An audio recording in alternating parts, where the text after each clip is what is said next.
the Baen Free Radio Hour.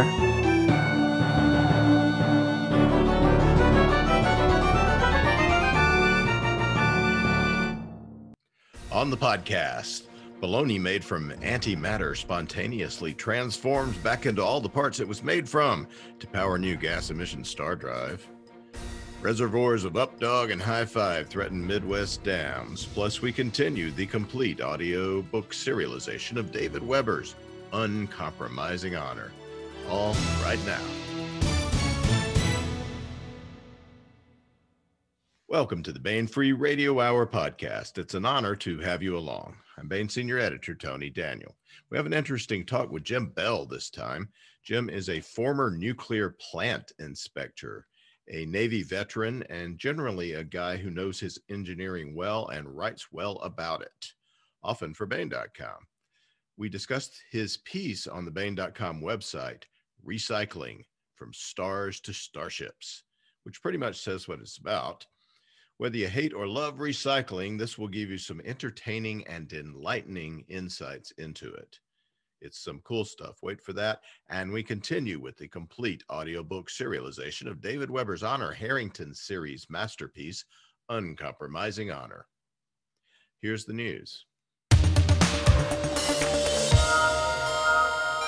Hey, you have 2 more days to get in on the February Shot of Love ebook sale.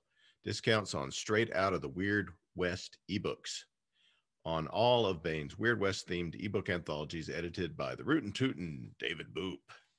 For instance, $2 off the Baen ebook Straight Outta Dodge City, featuring stories by Mercedes Lackey, Harry Turtledove, Jonathan Mayberry, and more. And we have $1 off 2 more great Weird Western ebooks. We have Straight Outta Deadwood with stories by Charlene Harris, Mike Resnick, DJ Butler, and Stephen Graham Jones, and more. And also Straight Outta Tombstone with stories by Jim Busher, Larry Correa, Alan Dean Foster, and more. These prices apply wherever Baen ebooks are sold, and the sale ends at the stroke of midnight, February 28th. This is the end of February. Let me give you a little heads up for March with the March contest coming. Sail a darkling sea through the black tide to the end of the world. John Ringo's Black Tide Rising series has become a touchstone of post-apocalyptic zombie fiction, reinvigorating the genre with fresh twists and turns. Years since have seen 2 novels co-written by Ringo and Mike Massa, The Valley of Shadows and River of Night, and 2 anthologies of short fiction, Black Tide Rising and the upcoming summer book, We Shall Rise. So look for that, by the way. And a duo of novels by Charles E. Gannon, At the End of the World and At the End of the Journey. We're celebrating the release of At the End of the Journey this month, and we'd love to hear your favorite scene or moment from the Black Tide Rising series. Let us know your favorite scene or moment in a short paragraph, 100 words or fewer, for a chance to win a copy of At the End of the Journey, signed by Charles E. Gannon. So that's coming up starting Monday. I want to welcome Jim Beall to the podcast. Hey, Jim. It's glad to be here. How can I help you? Well, let me talk to you about you a bit. Jim Beall has been a nuclear engineer for over 40 years, a war gamer for over 50, and an avid reader of science fiction for even longer.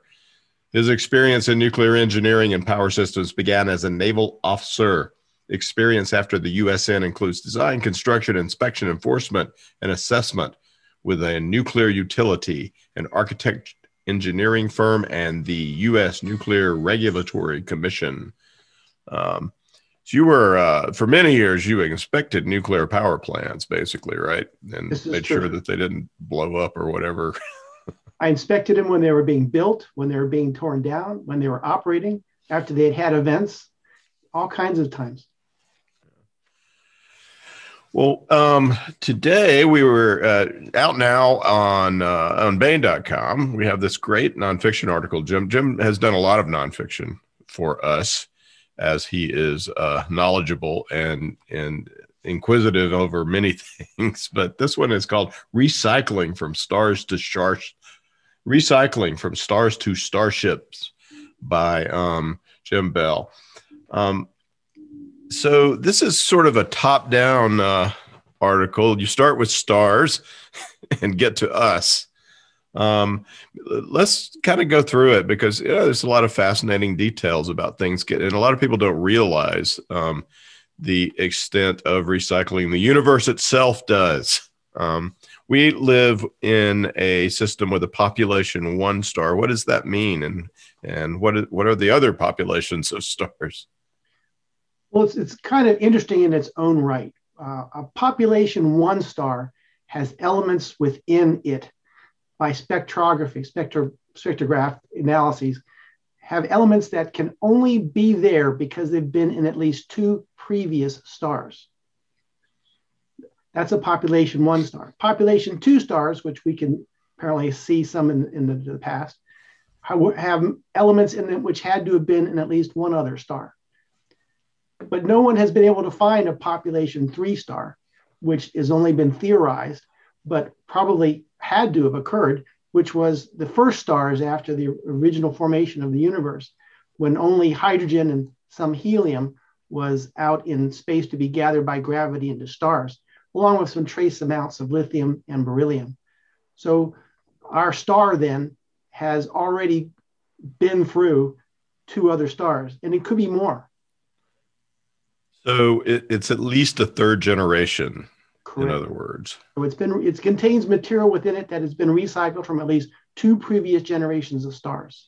And as each generation bakes the previous generation's material, it makes more complex elements. Correct. And then when a stellar event concludes with the star, nova, supernova, neutron star, it ejects a great deal of these heavier elements far into space, where they will get gathered again by still next generation of stars. And you mentioned in the article some science fiction writers who have made use of this interesting fact. Talk about a couple of those. What about that Larry Niven story, Flatlander? Well, the thing about Larry Niven is he's one of the premier science fiction writers who's been able to figure out in the modern day where science can be used in stories. So he has a kind of being called the Outsiders, which are helium-2 beings. And when he wrote that story back in 1967, he didn't really develop them a whole lot, but it was clear that they were so ancient a race that perhaps they could date back to the previous generations of stars. Larry Niven does a great deal of adventures into the frontiers of science and what their implications can be. So it's no surprise I quote him a lot of times in my articles. I can think of a story that uses that, which is Greg Bear's novella called Hard Fought from the 80s, which is really cool because it is, he postulates that humans, us population 1 species, are inimically opposed, or will be inimically opposed by these old gaseous beings that were basically made of hydrogen and stuff from population 3 systems, and that there will be eternal war between us in his story Hard Fought. That's pretty cool. It's a great little novella. So what else about the universe before we get to the Earth? So we have the stars recycling. What else did you cover in the article? The novas and supernovas. Those are what produce these things. Correct. And new formation of neutron stars as well. There's I just call them stellar events because that's what the astrophysicists call them. So as you are alluding to, great many science fiction stories use the methods and potential methods and hand wavium methods of inducing some of these events, and that they are either weapons or ways to be able to manipulate the universe in their own way. You figure we have got one in the Heechee stories by Pohl. He has a race that's trying to manipulate the entire universe and bring it back to a big bang, so it will reform in a way that's more friendly to their species. So we've got a great many science fiction writers who explored it. That's a large thought. So, and you mentioned a Weber in the article, David Weber's novel, where he makes use of some of these. Correct. He uses a combination, I believe, of drives to induce stellar events. And I think it's the Armageddon Inheritance is the name of that book. But, before we branch out into other things within my article, can I say one more thing generally about articles that I write and recycling? And that is that when I go to write an article, I take advantage of the fact that science fiction has explored a great many issues because it's a safe way to explore them. And recycling is no exception, whether it be gender issues. I mean, you can have multiple genders. You figure in Larry Niven and Pornell's book, Mote in God's Eyes, the Moti species, they change genders regularly. Same thing with racism. You can be safe at exploring racism by having people be green. Remember the Star Trek episode where one half of the species was white and the other half was black, and the other one was white where it was black and black where it was white, and they hated each other. So you could safely explore those issues. Sure, I completely identified with the left-handed black guys too. I just hated those right-handed. See. I wanted to kill them too. I understood. Well, you figure Gulliver's Travels does the same thing with religion. He has the two nations against each other because they open the egg at the opposite end from each other when they eat it in the morning, which was, I believe, a reference to the Church of England and Catholicism. So he could do that safely in Gulliver's Travels, and everybody knew what he was talking about, but nobody called him on it. So science fiction writers have explored recycling. And so I love to make use of things where the science fiction writers have explored the very topic that I'm trying to write about. Yeah. Well, we love to have, we always want the science fiction in the articles, in the science articles at Baen.com. We always try to have that wonderful cross of how it all relates as well. So, and you give us what we want. So we publish a bunch of Bell articles. So, well, let's talk about the Earth the Earth recycles. It recycles its crust. Not everyone always believed that. That is very correct. In fact, as I quote in the article in one of the footnotes, Richard Attenborough recounted what in the 1940s when he was at I think it was Oxford, he asked one of his lecturers why he didn't discuss continental drift, which was what it was called then. And the guy said, it's moonshine unless you can come up with a force that can move entire continents. The whole thing is moonshine. So it was considered to be fiction and fantasy. And not until they were able to detect the ridge spreading in the middle of the oceans that they decided it really was there. And it became one of the most quickly accepted reversals in science that has ever been documented. Everyone now believes in continental drift, which they then call plate tectonics. And they were able to prove also, and I bring this out in the article, that the Earth has pretty much always throughout its history, has done that because they're able to do radioactive element ratios and dating of various isotopes, germanium and silicon, I believe. We're able to see that it's so homogeneous spread around that the only way you could get that kind of homogeneity was if the Earth had been doing the very same process for billions of years. And you note that in human history, it's not, people have noticed for a long time that, Africa sort of fits into the shape of what North America. Purely a coincidence. Yeah. And it didn't come out of nowhere, this idea. People had speculated about it before. And they had some data that was suggested that is some of the paleontology, some of the geologies was very similar at those edges, but it was dismissed. I believe it was Richard Feynman that said that science is the belief in the ignorance of experts. Otherwise, why would you need to do any more advancement? Because the experts always have the answer, but the experts can be wrong. Hence, we have science. They can. And and there is no more proof of it than recently. There's a lot of experts that have been wrong a lot. So what about science fiction that has used plate tectonics, which I think I immediately think of another Greg Bear's book where he blew up the world. We have our own authors. You bring up Larry Niven's Protector, and you bring up Larry Niven again. Surprise, surprise. I foreshadowed that, didn't I? Yeah, he has the Protector race after all the breeders have left the planet in search of a safer home, induced plate tectonic events so they could get at the core metals better to be able to make their next fleet of ships. That's pretty extreme. That's hardcore recycling. That's some major geoengineering.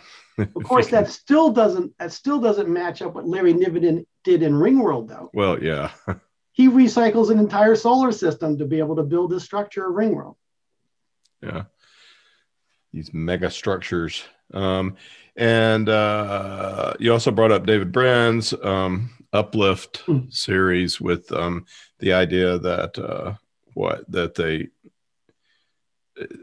induced plate tectonics to create conditions for animal races to achieve sentience. Correct. Well, the stories that Brin has written does not cover it, that I can recall, really explicitly what's going on here.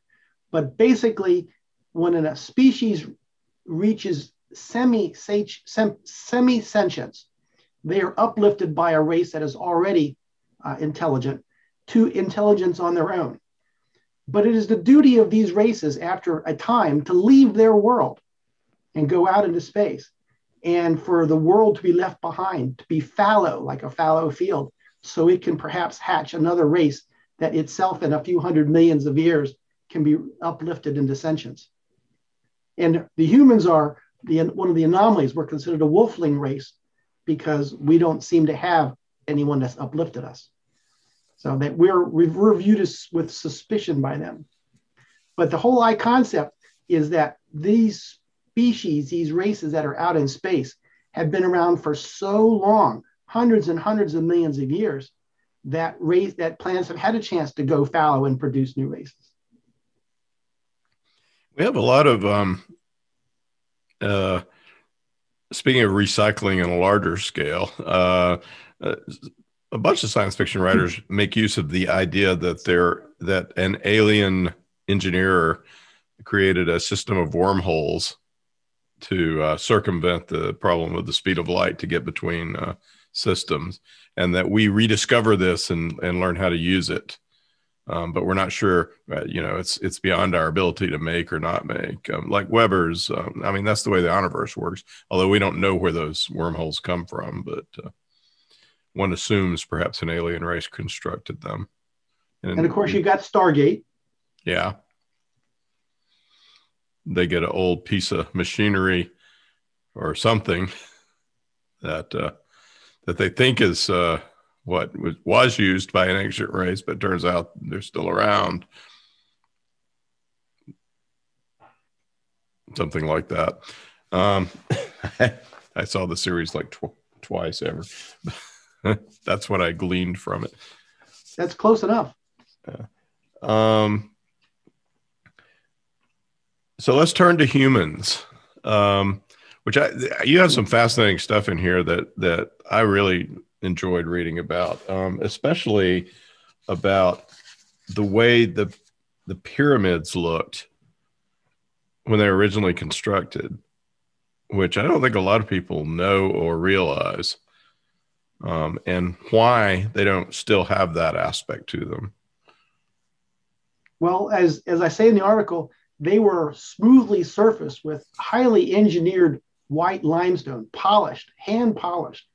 And there's an article in one of the footnotes, that a link to a video that shows a 3D video of what it might have looked like at the time, and also how a current day master stones crafter how they would go about polishing another casing stone, they're called, and how many hours were involved. And it's just incredible.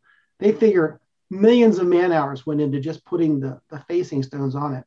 And as you alluded to, the Great Pyramid in Giza had its white limestone surface intact until 1303, when the great earthquake in the Mediterranean centered around Crete cracked it and shattered it and made some of them loose and opened it up, the precision fittings, so they could get pry bars in and pry out these casing stones. And within 50 years, most of the casing stones have been turned into buildings around Cairo. So it wasn't just that the pyramids were painted white with with whitewash. There was a layer of stones upon them. They were carefully made into smooth surfaces, right? They were like dye. In fact, there's a trace of it left on one of the pyramids, near the top. I suspect it got kind of dangerous when you got up near the top, because if you freed one, you'd have a landslide right down the face of the pyramid. So I don't know exactly why they didn't use all of it, but about 90% or more of the surface area is gone. And this survived from when the Great Pyramid was built, like 2500 BC. It's like 5,000 years old or something. Yes, until 1303. And so that was quite a long run for these things. The pyramids also had a peak stone of some sort. Some authorities believe it would have been gold or gold plated. Others believed it was just inscribed in a different color with all kinds of markings and things. And they've just completely disappeared. It would have been hard to get up there if these things were as smooth as you're talking about. Well, they could have always put the last smooth part down at the end, and they could have put the capping stone up and then worked down, like painting yourself out of a room. Yeah. But I mean, to steal it later. Yeah. But, I don't know. Yeah, no one, I guess maybe. So the point of this was that once it cracked, people were like, wow, this is good stuff. Let's go build houses with it, right? And that's what they did. Within 50 years, all those casing stones have been converted into bricks and things like that and being used in buildings. So it's interesting, the sorts of things that get recycled depend on how much reworking they might require. Exactly correct. And so the one of the downsides of recycling, as I lay out in the article, is many of the great structures of antiquity that we would love to have around now, the Colossus of Rhodes, so many of the great buildings of Greece and other Mesopotamia, the gardens of Babylon, they are all gone because the materials were valuable and recycled into other things. So a lot of the things that are there because they were difficult to recycle. Correct. They were either huge blocks of stone like the pyramids, and enormous numbers of tons in those blocks each, or they were in remote places, or we just forgot about them for one reason or another. The site was abandoned, or the locals could not use it because the stone was there, but they were so busy building out of wood that they didn't have time to mess with the stone. But the reason why stone was considerably recycled is it was so much easier to dig up a stone, even if you had to dig a hole around it to get it up, than it was to quarry new stone. Because the new stone, hard stone that comes out of a quarry is enormous, the number of man hours using hand tools to get out. Just an incredible number of hours. I love the picture. One of the illustrations you use is of a stone covered in ancient Egyptian hieroglyphs that somebody used as a boat anchor for a long time. Yes. Yeah. In fact, as I point out in the article, trapezoidal stone objects were typically a common anchor design of the time. But the idea to use this immensely engineered and highly polished piece of white limestone as an anchor, it just seems so strange. But, well, if it's just going to get thrown away, I would make it into an anchor just because I could say, look, I have an ancient Egyptian anchor. What's really hysterical about the image that's in the article is you see that the curator who's holding the stone in the picture on the article is using careful white linen gloves so as not to mark or stain or put oils from his fingers on the stone. Yet this stone was just ripped off the side of a temple someplace in Egypt, carved into the shape it wants. A hole was drilled through it for the rope, and it was thrown overboard into the sea bottom.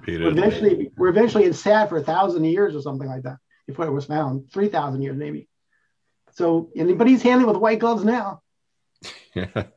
Well, they're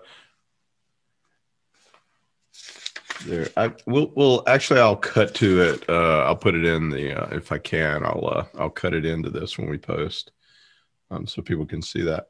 So talk about Roman concrete, which I found also fascinating. I knew Romans could make concrete, but I hadn't realized that the reason the Colosseum's sitting there is because of its unrecyclable nature, or low value recycling nature. Correct. In fact, that is why many of the Roman buildings have been preserved. It was because in antiquity, when the empire fell and new civilizations arose around it, they reused the stone a lot of times. But with concrete, they could get rubble or they could leave the building there.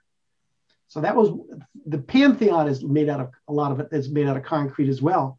But it survived not just because it's made out of concrete, but because it's been in continuous use since it was built around in the 1st century AD.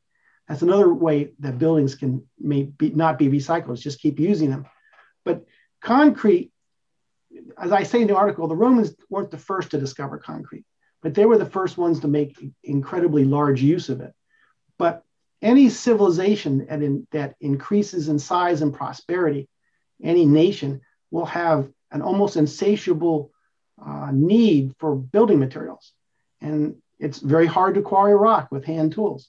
So with the technology today, you either have to build with wood and you're limited to how tall you can build and how long each building lasts and all the problems associated with fire and everything with wood, or you build with stone, or as the Romans did, build with concrete.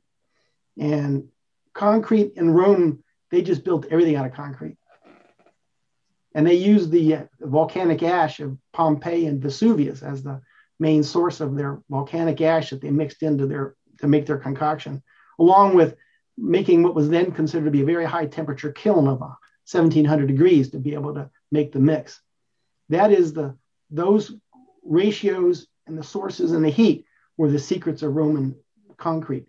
But Roman concrete then allowed their buildings to survive and allowed them to use stone in other places where concrete might not be the right material. And it was not particularly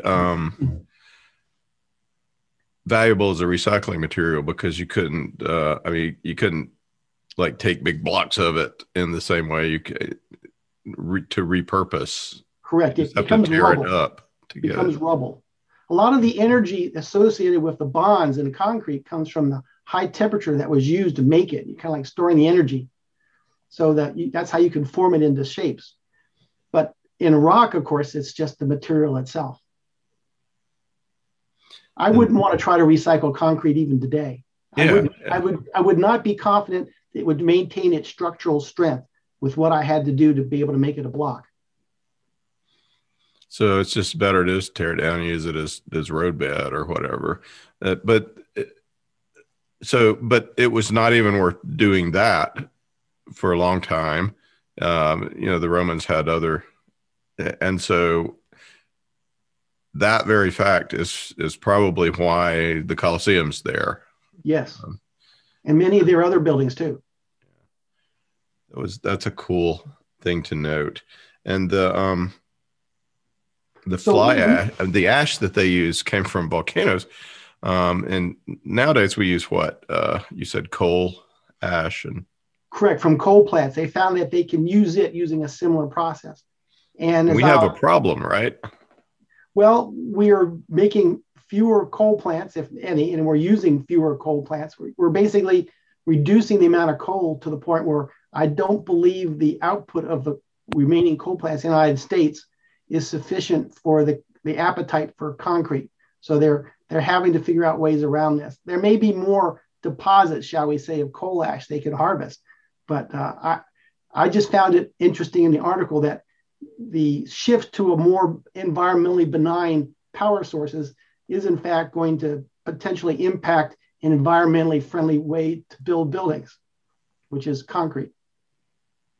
Now, one other thing you note in the article that I found really cool was that it didn't have to be that the Middle Ages lost the techniques for making concrete, because they still existed in manuscript form.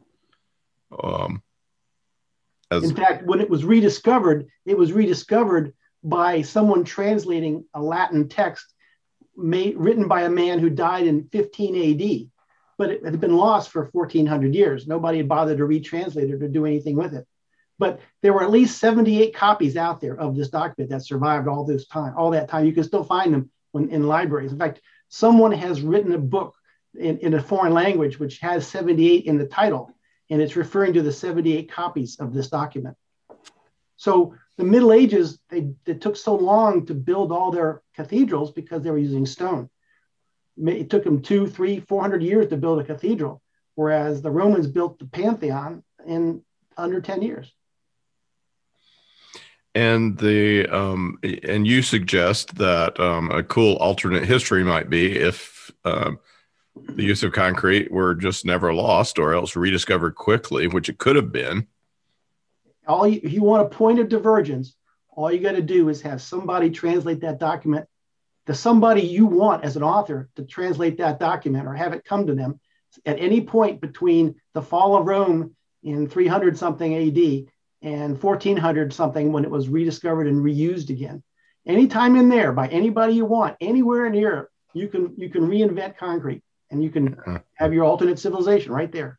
Yeah. And they might have even come up with reinforced concrete, and maybe the cathedrals could have been 10 miles high or something like that. Well, they're building one that's pretty high in Barcelona, Spain right now. Yes, they are. That's right. That Gaudi one. What's it called? Sagrada Familia. The Holy Family. Yeah.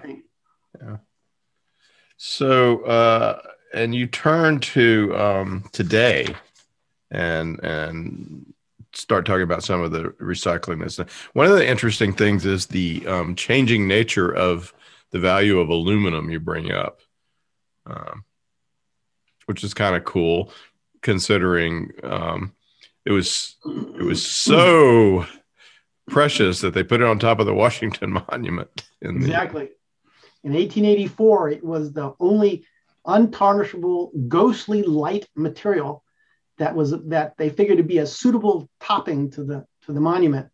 And it's still there, of course. The inscriptions are still there. They checked on it in the 1930s. It was still there.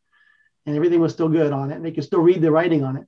But in 1884, the 9-inch tall pyramidal top that weighed 100 ounces was the largest single piece of aluminum on the planet, which is pretty cool. It was so rare that Tiffany's exhibited it and put it on their floor of their great store in Manhattan and put velvet ropes around it and let everybody jump over it.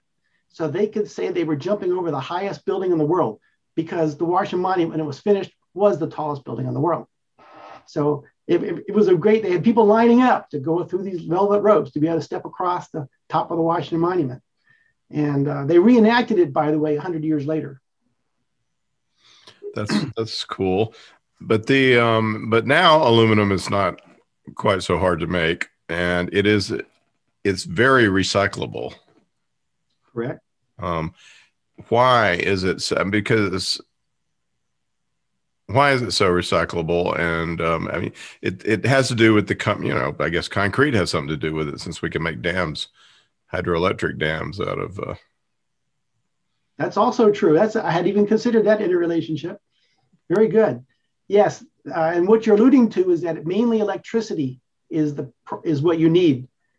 You need a great deal of electricity, bulk electricity, and that goes back to the guy that invented that particular method. Martin, I think, is his name, and he invented a way to make aluminum not by a chemical process, which is what had been used before, such that aluminum was so rare and expensive that it was used as jewelry. He was able to make it in bulk because he had a lot of electric power to work with. When Westinghouse and Tesla finished the Niagara Falls Dam, the Pittsburgh Reduction Company, which was how Alcoa and aluminum all started. That's their previous first name was the Pittsburgh Reduction Company. And they were able to make a lot of aluminum, and the price of aluminum fell dramatically because of that process. But you need a lot of electricity. You pretty much needed the grid and this process hooked together to get bulk aluminum. And of course, as I noted in one of my notes in one of my previous articles, having bulk aluminum was how the Wright brothers are able to make it their airplane to fly, because they didn't have to use steel. They could use aluminum for their engine.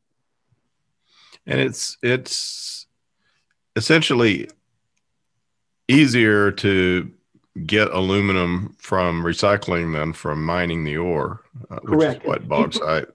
8% of the energy. So you have a 92% of the energy you don't have to expend to refine the bauxite. So a lot of recycling depends on advances of knowing how to remake it. Steel is another example you give.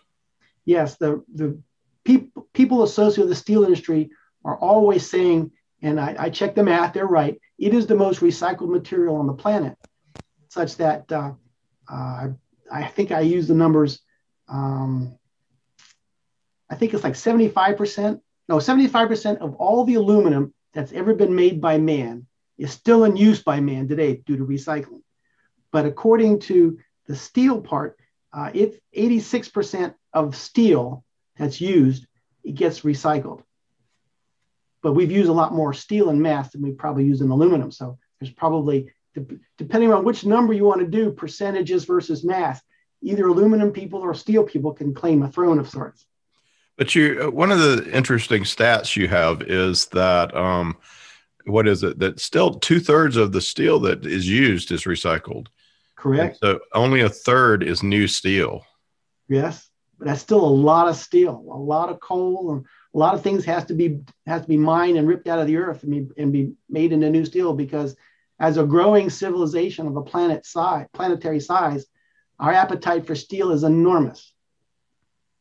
But it's still kind of amazing that it's only 1/3 that gets added each year or whatever. I would not have thought. Probably credit concrete for some of that.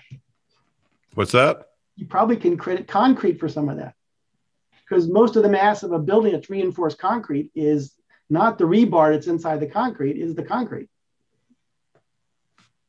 Yeah. Well, the next thing you move to so metals clearly are things we can recycle fairly easily in comparison to other things these days, and we do it a lot. You don't have to have government mandates to recycle steel. You can take it to the scrapyard and they'll pay you for it, right? It's a very different sort of thing.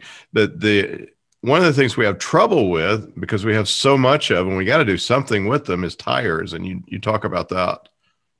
I do. And I believe at one point there was 1 billion tires lying around in yards and piles in the United States, and another billion around the rest of the planet. So at one point we had 2 billion tires because it was cheaper to make a new tire than it was to recycle an old tire. And recycling a tire is very difficult. It is in some ways a little bit like concrete, which is, and it exists as a tire. If it can be used as a tire, it is a valuable object. But once you try to recycle it, you are left with basically debris. And how do you use it? And how do you make it debris? One of the problems with making a durable product that lasts a long time, like a concrete building or all-season steel-belted radial tire, is that once you still can't use it anymore, it does wear out eventually. Its very durability, its very strength makes it harder to recycle. Tires is a tremendous example of that. That is why we had tire piles so big that they're visible from space. So we had to figure out how to deal with it. And as you say, they didn't need a government mandate, which is kind of what has happened with tires, which is what you were hinting at. Environmentalists quite rightly point at the problems. It doesn't take much of a person intelligence to see when a large pile of tires, which is essentially oil, starts burning and it can't be put out for weeks and months, and it's throwing this enormously hazardous waste products up into the atmosphere and burns and burns and burns, that you don't want enormous piles of tires around where you are. So it became very clear that there should be a mandate to do it. And they changed some of the rules and some of the legislation and some of the incentives, and pretty much that has worked. We have, in fact, worked down our tire inventories to a small fraction of what they were. But because we use so many tires every year, there's still a lot of tires out there. I give some of the numbers in the article. There are millions and millions and millions. Yeah. For a while, the industrial countries would ship their tires off to someplace else. So there are some third world countries that have enormous piles of tires because they made money by accepting it. And now they're having to deal with them as well. Well, do you think, considering that the concrete structures are what are left from Rome, maybe the last, the gravestones of our culture will be giant piles of tires, which is the one thing that wouldn't recycle. Not impossible, especially if we come up with new ways to make tires that are even more durable, that are even harder to recycle. Yeah. Those nano tires are going to be hard to break down. So I wouldn't really mind if that was our gravestone. If everyone thought we worshipped the gods of Goodyear and Michelin, and the circle is a sacred shape, right? The donut is a sacred shape. That's why they made so many of them. We worship toroids. That's right. So, another thing you mentioned is gold, which is would seem to be highly recyclable, but you say why it is difficult, which is basically that it's spread out because it's so valuable. It's spread as thin as possible. Correct. If you look at a great many of the Egyptian artifacts that are gold, they're only coated with gold that has been pounded into thinness. That is just amazing that ancient technology could pound them so thin. One of the museums has got objects that has a coating of them of 1 micron. Now remember, they did not have electrolysis, we don't believe. So this is mechanical process using the extreme flexibility and thinness of being able to pound the gold into such thin layers that many of the objects are not gold, they're just gold coated and very little gold there. So only certain very special objects like the things that the coffins of the pharaohs and some of the objects that the pharaohs used were solid gold. So to get the gold out of these, you'd have to break the thing up and try to process it, and you just would have the dilution and difficulties of getting it correct out of the rubble of what you've. That's exactly correct. And in fact, it still doesn't, they still do it, by the way, in antiquity. They would still tear apart things and rip off these thin layers and try to get gold out of it. But you figure we still have that problem today, as I state later in the article. We use gold in our electronics, but we use it in such tiny amounts in small places that it's very difficult to recover the gold from our personal electronics. Yeah, that is another part of your article, which which all of us are. How the heck are we going? We have these enormous. Everybody's got a cell phone, and all of them break eventually. What are we going to do with these things other than just throw them away? Is there any and you go into some of the problems of what you can do about it. Are we going to have a cell phone mountain? We have them already. Yeah. You can go on the web and find photographs and pictures of enormous mounds of old computers and cell phones and displays and things like that. The short life cycle of personal electronics has pretty much created these enormous piles. In fact, as I indicated in the article, it's been given its own name. It's called WEEE, which is, I'm trying to waste electrical and electronic equipment is what it is. So it's got its own acronym now. It's gotten so big. And yet it's very difficult to recover the value, even though the materials in there, including rare earths and all kinds of materials, are present in concentrations much higher than the native ores from which those very elements were originally mined. But they're almost unrecoverable because of all the complex processes you got to do to be able to get at it. Basically, you want to use as little gold as possible, so you find ways to stick it on there in such small films that it's spread all throughout the entire device. So you basically have to like hand process the things, and that would just be so enormously expensive. You have two choices. You can put enormous numbers of man hours into separating these things mechanically with a person, or you have to pay enormous amounts of money into the complex pyro and metallurgical processes that have involved high temperatures and generate enormous amounts of waste to be able to get it out in a bulk fashion. So you pay me now or you pay me later, and neither one pays enough. All right. Well, and that is the present. And then you take your article into the future, and we start talking about world ships. Talk about that is going to just basically, you're going to have to engineer for recycling, right? Correct. And that is my assertion anyway. Any kind of space mission you launch with a closed system, a certain finite amount of resources and capabilities you take with you. You can't go mine more gold. You can't go mine more coal. You can't go mine more of this or that. What you took with you is what you got. So you are going to have to think in terms of recycling everything. And if you can't recycle it, you've got to figure out, what do you do if it breaks? Can you repair it? In some cases, you may have to put in an installed spare or two because you can't make it again. You don't have the technology to remake what you have. But no matter what you do, almost everything else on your ship is going to have to be recycled during the 3 to 6 centuries you might be in space, if not longer. You're going to have to work backwards from recycling everything. So if your electronics has to be bulky and not particularly ergonomic, so it can be recycled, that's the way your electronics will have to be. If you're going to have to wear clothes that are only made out of certain products and not others, then that's the way it'll have to be. One of the products that we have to deal with today is plastics. And plastics is a problem I mentioned in the article to some extent. There are many kinds of plastics, and you can't put all the various plastics together and recycle them into something useful now. If you split them apart into their own different groups, you can recycle it somewhat. But if you try to take a heterogeneous plastic mass and make, say, a plastic bottle out of it, it will break. It will not flex. You end up with these bricks that don't smell good. They're kind of a dirty color, and they're hard to use for anything.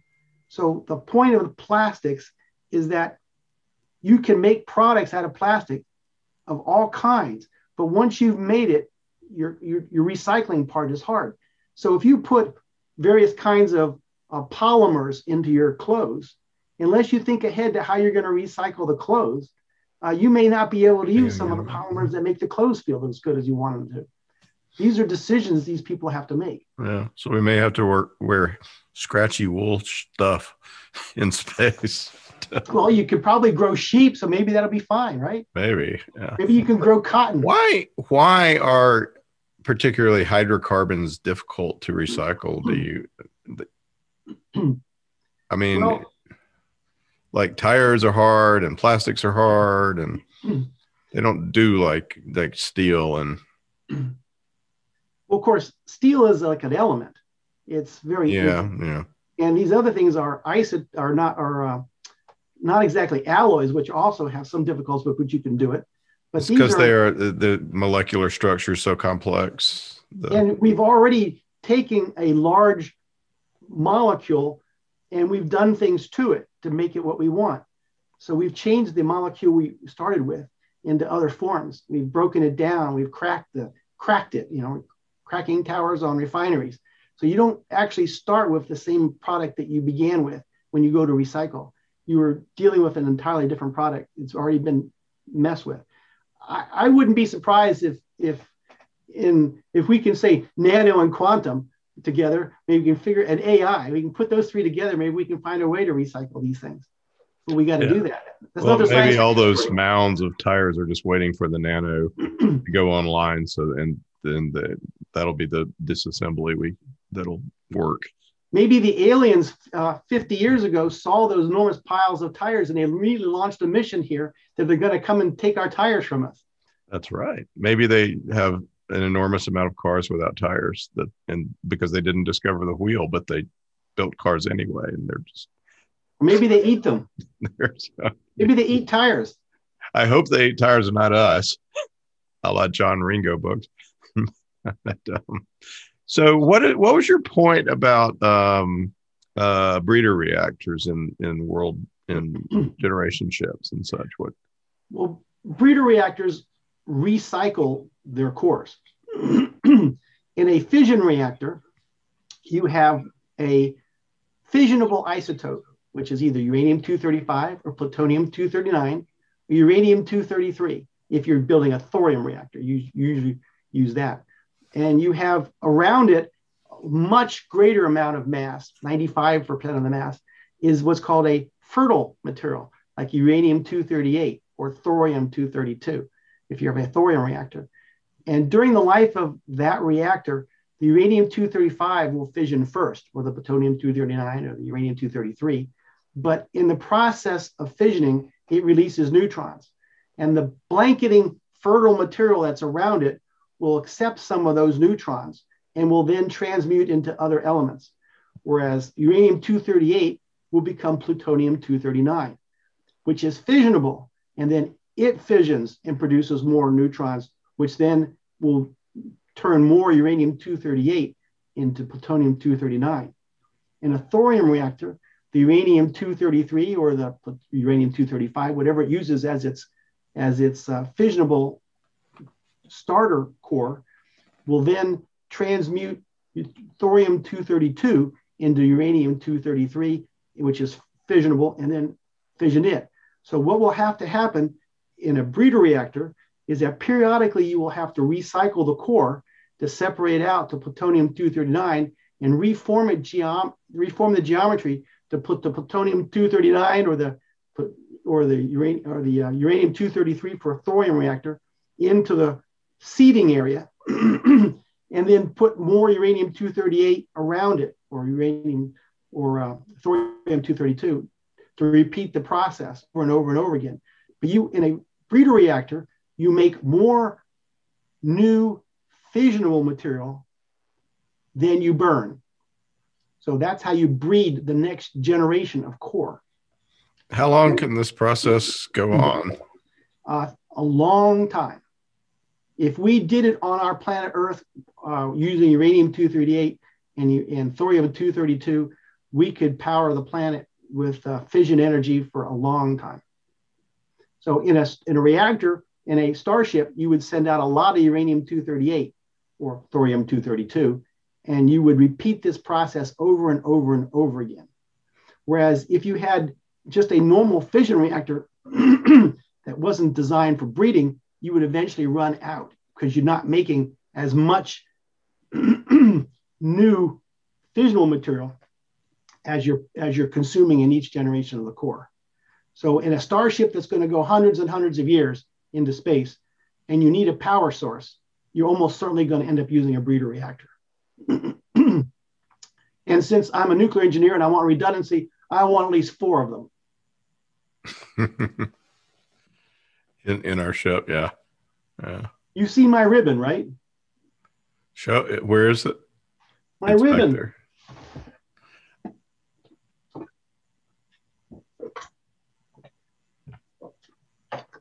I'm never far from it.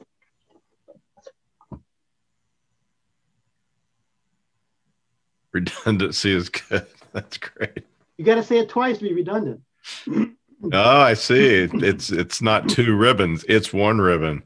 Correct. 1 ribbon. Very clever. Larry Niven was so taken by it, I have a picture of him wearing it the next day after I gave it to him. It's pretty cool. Pretty cool. And you often will, back when we used to have science fiction conventions, you often will do these articles as sort of a presentation slideshow, TED Talky-esque sort of thing. And they're always fascinating to attend. with videos. Yeah. Well, yeah, and the stuff that you footnote in the article and that people can link to, you'll show. Those are, if anybody ever gets a chance, those are always great to go see Jim do those as well. So what else about the article? Did we cover everything?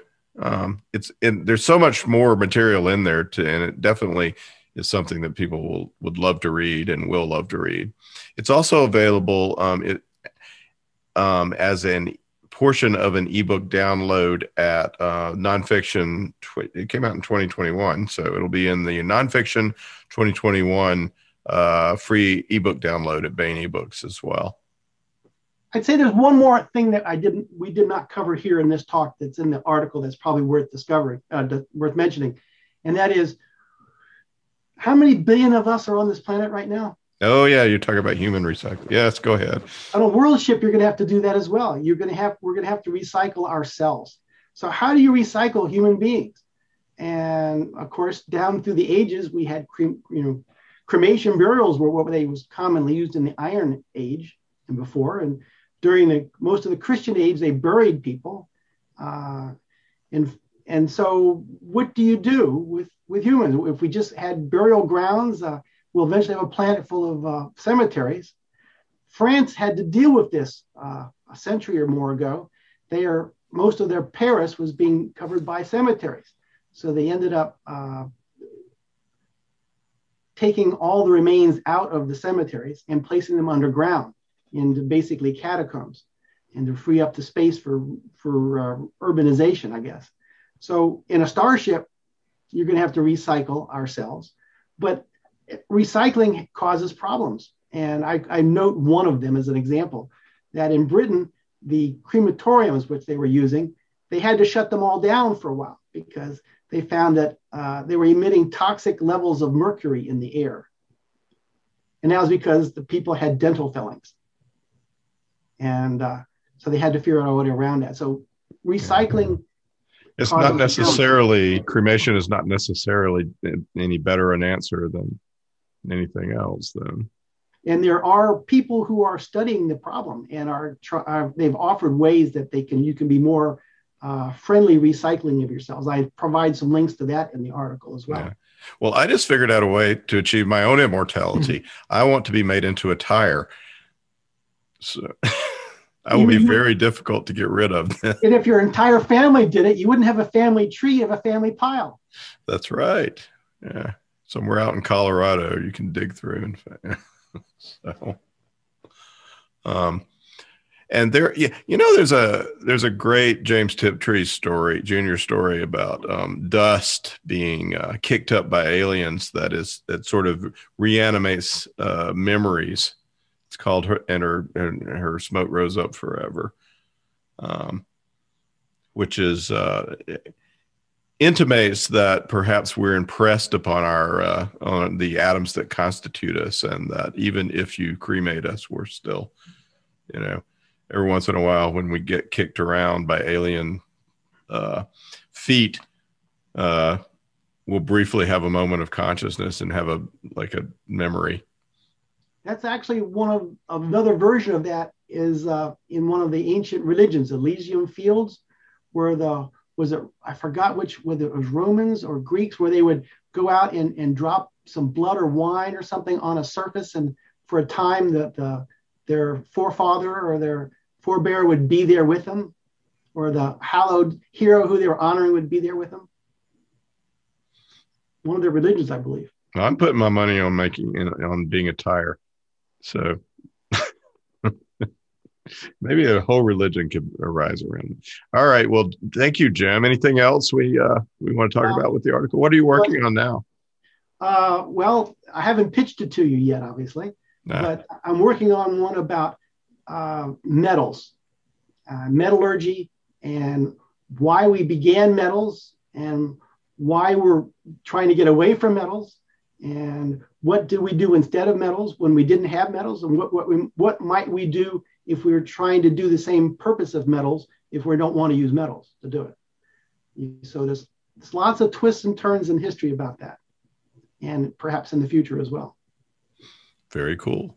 Looking forward to that. Well, out now at Bain.com and in the free ebook download, Nonfiction 2021 at Bain eBooks is Recycling from Stars to Starships by Jim Beall. Jim, thank you so much for being with us again. It's been a pleasure. If we want to get to the stars, we've got to recycle damn well. Here is another entry in David Weber's Honor Harrington series masterpiece, Uncompromising Honor. Honor keeps her promise. The Solarian League. For hundreds of years they have borne the banner of human civilization, but the bureaucratic mandarins who rule today's League are corrupt and looking for scapegoats. They've decided the upstart star kingdom of Manticore must be annihilated. Uncompromising courage. Honor Harrington has worn the Star Kingdom's uniform for half a century. Very few know war the way Honor Harrington does. So far, hers has been a voice of caution. But now the Mandarins have committed atrocities such as the galaxy has not known in 1,000 years. They have finally killed too many of the people Honor Harrington loves. Uncompromising vengeance. Now Honor Harrington is coming for the Solarian League, and hell is riding in her wake. And now, David Weber's Uncompromising Honor. Cargo container HNL 1007-9-464H. Freight hub number 19. Bay 8 Delta. Beowulf Beta. Beowulf system. It was very quiet in Bay 8D. Like all modern cargo handling facilities, Freight Hub number 19 was heavily automated, so there was no one to pay attention to cargo container HNL 1007-9-464H. Even if there had been, no one would have noticed anything. The crated shuttle fusion plant only sat there, giving no sign at all of the clock ticking down inside it.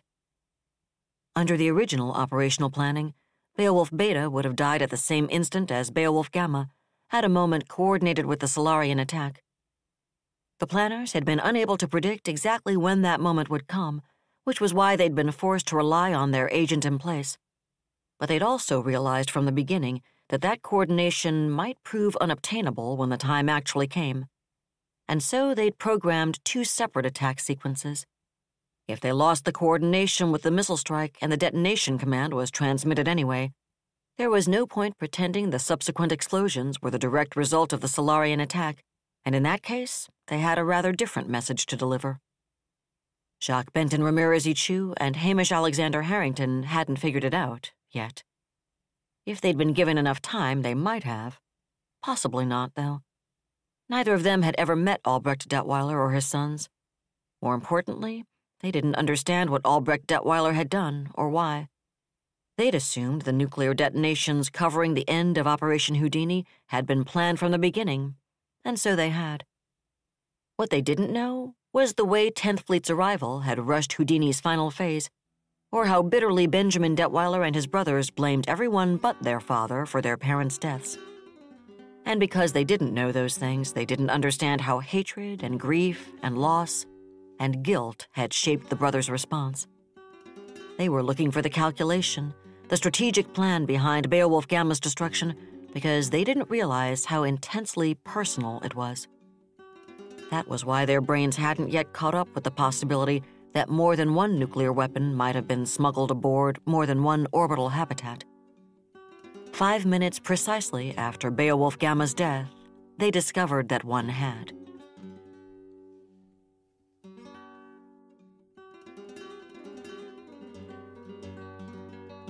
That was another entry in the complete audiobook serialization of David Weber's Uncompromising Honor. And that's it for the podcast. Thanks to Audible.com and to podcast theme composer Ruth Judkowitz. And coffee grounds, tangerine rinds, and a cheese-spattered pizza box for his Mr. Fusion time machine. Plus thanks and praise for Jim Beall, author of Bain.com essay, Recycling, From Stars to Starships. Please join us next time here at the hammering heart of science fiction and fantasy, and keep reaching for the stars.